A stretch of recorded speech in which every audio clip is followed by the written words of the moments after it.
আসসালামু আলাইকুম everyone. Fatema's cooking স্টুডিওর আজকের পর্বে নিয়ে এলাম ঘরে তৈরি বিরিয়ানির মশলা। বিফ বিরিয়ানি, চিকেন বিরিয়ানি বা কাচ্চি বিরিয়ানি রান্নার সময় এই মশলাটা ব্যবহার করা যায়। আশা করি আমার দেখানো রেসিপিটি আপনাদের কাজে আসবে।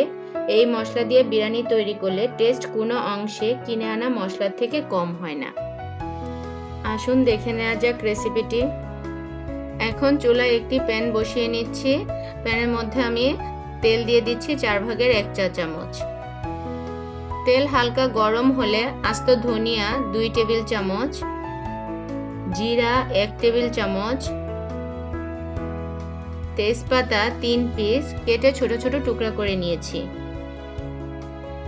শুকনো মরিচ 3 পিস, মৌরি 1 চা চামচ, দারুচিনি 4 পিস 1 ইঞ্চি সাইজ করে ভেঙে নিয়েছি। তারপর মশলাগুলোকে 2-1 মিনিট ভেজে নিচ্ছি। এখন সবুজ এলাচ দিয়ে দিচ্ছি 20-25 পিস, কালো এলাচ 3 পিস, কালো গোলমরিচ 1 চা চামচ, সাদা গোলমরিচ 1 চা চামচ, লবঙ্গ আধা চা চামচ, কাবাব চিনি আধা চা চামচ, দেখতে গোলমরিচের মতো কিন্তু ছোট একটা স্টিক আছে, জয়ত্রী 2 পিস বড় সাইজের, স্টার এনিস 2 পিস, পিপল 2 পিস, এটি অসম্ভব ঝাল হয়ে থাকে। আরও দিয়ে দিচ্ছি জয়ফল 1 পিস। গ্রাইন্ডারে আস্ত জয়ফল গ্রাইন্ড করতে সমস্যা হবে, তাই ভেঙে দিয়ে দিচ্ছি। চুলার আঁচ লোতে রেখে মশলাগুলোকে আরও 2-1 মিনিট ভেজে নিচ্ছি। তারপর আরও দিয়ে দিচ্ছি শুকনা গোলাপ পাপড়ি 2 চা চামচ। যদি এই ড্রাই গোলাপ পাপড়ি পাওয়া না যায়, বাজারে যে গোলাপ ফুল পাওয়া যায় সেটি এনে ভালোভাবে ধুয়ে শুকিয়ে ব্যবহার করতে পারেন। শাহি জিরা 1 চা চামচ, পোস্ত দানা 1 টেবিল চামচ, লবণ আধা চা চামচ। তারপর মশলাগুলোকে আরো 2-1 মিনিট ভেজে নিচ্ছে। সবগুলো মশলা ভাজা হয়ে গেলে একটি বাটিতে নিয়ে নিচ্ছি। রুম টেম্পারেচারে না আসা পর্যন্ত মশলাগুলোকে আমি রেস্টে রেখে দিব। রুম টেম্পারেচারে আসার পর এতে আমি দিয়ে দিচ্ছি জাফরান 1 পিঞ্চ, পেঁয়াজ বেরেস্তা 2 টেবিল চামচ। তারপর একটি গ্রাইন্ডারের জগে নিয়ে আমি মশলাগুলোকে কয়েক ধাপে গ্রাইন্ড করে নিচ্ছি। আপনারা চাইলে শিলপাটায় পিষেও নিতে পারেন। অসম্ভব সুন্দর অ্যারোমা বের হয়েছে মশলাগুলো থেকে।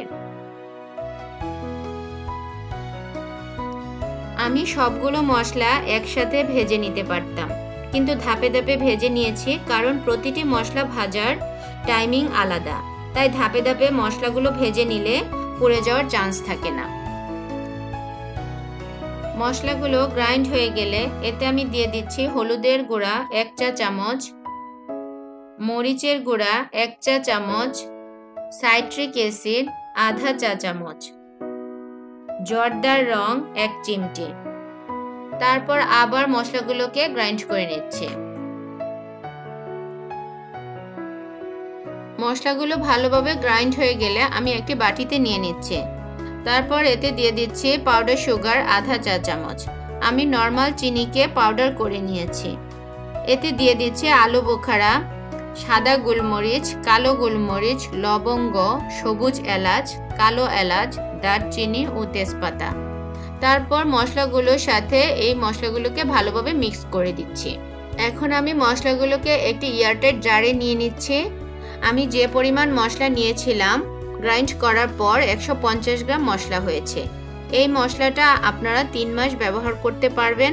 যত সময় যেতে থাকবে এর অ্যারোমা ততই কমতে থাকে, যেহেতু এখানে কোনো ধরনের আর্টিফিশিয়াল অ্যারোমা ব্যবহার করা হয়নি। এই মশলাটা রুম টেম্পারেচারে না রেখে চেষ্টা করবেন নর্মাল ফ্রিজে রাখতে, এতে মশলার অ্যারোমা ভালো থাকে।